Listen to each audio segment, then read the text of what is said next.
আপনার যা বিপদ আছে, যার যেরকম বিপদ আছে, আল্লাহকে বলবেন সিজদার মধ্যে গিয়ে, বাংলার মধ্যে বলবেন, আপনার বাসা দিয়ে বলবেন, নফল নামাজের মধ্যে নিজের বাসা দিয়ে আল্লাহকে ডাকা যায়, এটা জায়েজ। কিন্তু ফরজ নামাজের মধ্যে ডাকা যায় না। নফল নামাজের মধ্যে আপনি ইংরেজিতে, বাংলাতে, আরবিতে, পার্সিতে, হিন্দিতে, যে কোনো ভাষা দিয়ে আল্লাহকে আপনি স্মরণ করতে পারবেন, আপনার দুঃখের কথা বলতে পারবেন, এটা জায়েজ, সেটা করা যায়। এরপর আপনি নামাজটা শেষ করবেন। নামাজটা শেষ করে দুই হাতটুকু আসমানের দিকে তুলে দিয়ে বলবেন, আল্লাহুম্মা ইন্নী আসআলুকা বিআন্নাকা আনতাল্লাহ। হে আল্লাহ, ইন্নী আসআলুকা বিআন্নাকা আনতাল্লাহ। আল্লাহ, আমি আপনার থেকে এই জন্য চাচ্ছি যেহেতু আপনি আমার রব। লা ইলাহা ইল্লাহু আহাদুস সামাদুল্লাযী লাম ইয়ালিদ ওয়া লাম ইউলাদ ওয়া লাম ইয়াকুল লাহু কুফুওয়ান আহাদ। আল্লাহ, আপনি ছাড়া আর কোনো আমার রব নেই এবং আপনি এক, দ্বিতীয় কোনো রব নেই। আপনার কোনো মা নাই, বাবা নাই, আপনার কোনো সন্তান নাই। লাম ইয়ালিদ ওয়া লাম ইউলাদ ওয়া লাম ইয়াকুল লাহু কুফুওয়ান আহাদ। আল্লাহুম্মা ইন্নী আসআলুকা বিআন্না লাকাল হামদা লা ইলাহা ইল্লা হুয়াল হান্নানুল মান্নান বাদিউস সামাওয়াতি ওয়াল আরদি ইয়া যাল জালালি ওয়াল ইকরাম ইয়া হাইয়্যু ইয়া কাইয়্যুম বিরহমাতিকা আস্তাগীথ আসলিহ লি ফি শা'নি কুল্লাহু ওয়া লা তাকিলনি ইলা নাফসি তারফাতা আইন। বাস এতটুকু বলবেন। এতটুকু বলে আপনার যত ধরনের মনের কষ্ট আছে আল্লাহকে একটা একটা বাংলার মধ্যে বলবেন। আল্লাহ রাসূল বলেন, এই দোয়া করার পর, এই দোয়াটা পড়ার পর যদি কেউ আল্লাহর কাছে চায়, তার দোয়া অবশ্যই অবশ্যই 100% গ্যারান্টি দিতে পারেন সে, অবশ্যই তার দোয়া কবুল করলে। কেন? এই যে দোয়াটা পড়লাম, এই দোয়াটা একটা সাহাবী তার মোনাজাতের মধ্যে পড়তেছে, আল্লাহ রাসূল পেছন থেকে দাঁড়িয়ে শুনতেছেন। নামাজ শেষে বললেন, ও আমার সাহাবী, তুমি কি দোয়া করলা? আল্লাহু আকবার। তুমি যেই দোয়া পড়ে কোন আল্লাহর কাছে তুমি চাইলা, অবশ্যই অবশ্যই তুমি উদ্ধার নিতে পারো, তোমার দোয়া আল্লাহ কবুল করছেই করছে। কেন? তুমি দোয়ার মধ্যে এমন এমন কিছু শব্দ বললা যেগুলি পড়ে যখন আল্লাহর কাছে কেউ চায়, আল্লাহ তার দোয়া অবশ্যই কবুল করে। সম্মানিত উপস্থিতি, এমন কোনো পৃথিবীতে মানুষ নেই যে কোনো না কোনো দিক দিয়ে সে কষ্টের মধ্যে নাই। যত বড় ধনী লোক হোক না কেন, যত বড় শিক্ষিত লোক হোক না কেন, ক্ষমতা যার তার যত বড় হোক না কেন, দেখবেন কোনো না কোনো দিক দিয়ে সে কষ্টের মধ্যে আছে।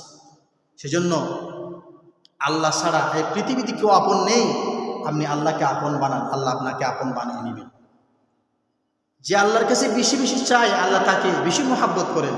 আর আল্লাহর কাছে যে চাই না, আল্লাহ তাকে, তার উপর আল্লাহ রাগ করেন। মানুষের কাছে চাইলে মানুষ নারাজ হয়, না চাইলে খুশি হয়। আল্লাহর কাছে চাইলে আল্লাহ খুশি হয়, না চাইলে নারাজ হয়।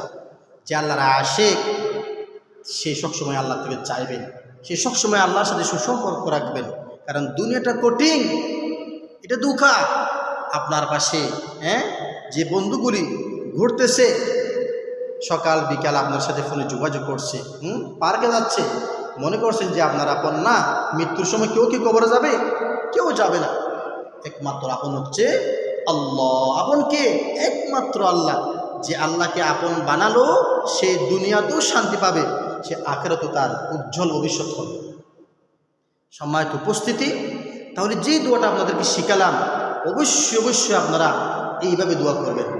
করে দেখেন, আমি গ্যারান্টি দিচ্ছি, 100% গ্যারান্টি দিচ্ছি, আপনি করে দেখেন। আল্লাহ যদি আপনি দোয়া কবুল না করে আমাকে বলতে পারেন, আজকে হোক, কালকে হোক, পরশু হোক, অবশ্যই অবশ্যই আল্লাহ আপনার দোয়া কবুল করবেই করবে ইনশাআল্লাহ। আল্লাহ হচ্ছেন বড় ক্ষমাশীল। যত বড় গুনাহ করেন না কেন, আপনি নিরাশ হবেন না।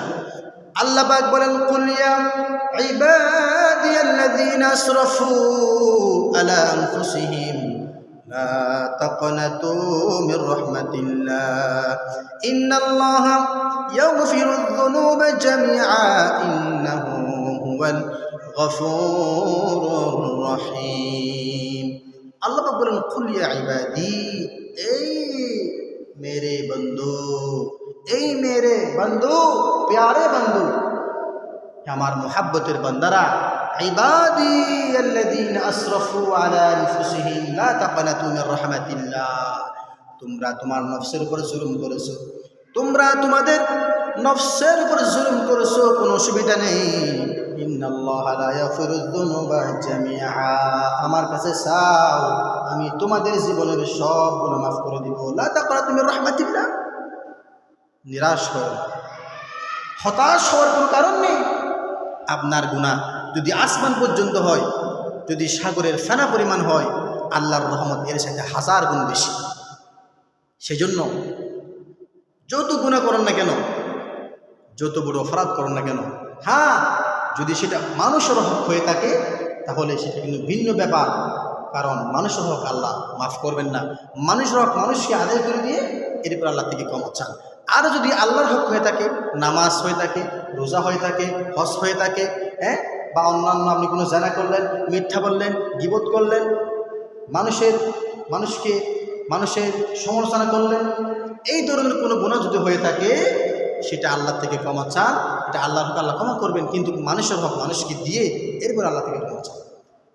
পারবেন তো ইনশাআল্লাহ? এত বেশি লম্বা ওয়াজ করার কোনো প্রয়োজন নেই। যদি আপনি আমল করতে পারেন বাস এটা যথেষ্ট। ঘন্টা 2 ঘন্টা ওয়াজ করলাম, ওয়াজ শুনলেন, বাড়িতে গিয়ে বললেন হুজুর অনেক সুন্দর বয়ান করলো, জিজ্ঞেস করা হয় কী বললো হুজুর আজকে বয়ানের মধ্যে, হয়তো এটা তো মনে নেই, তাহলে সেরকম ওয়াজ শুনে কোনো লাভ নেই। সারা রাত ওয়াজ শুনলেন, ফজর নামাজটা বললেন না, কোনো লাভ করবেন না। আখলিস দীনাকা ইয়াফিকাল আমালুল কলিল, অল্প আমল করেন, ইখলাসের নিয়ত করেন, আমলের নিয়ত করেন, নাজাতের জন্য যথেষ্ট হবে ইনশাআল্লাহ। পারবেন তো ইনশাআল্লাহ?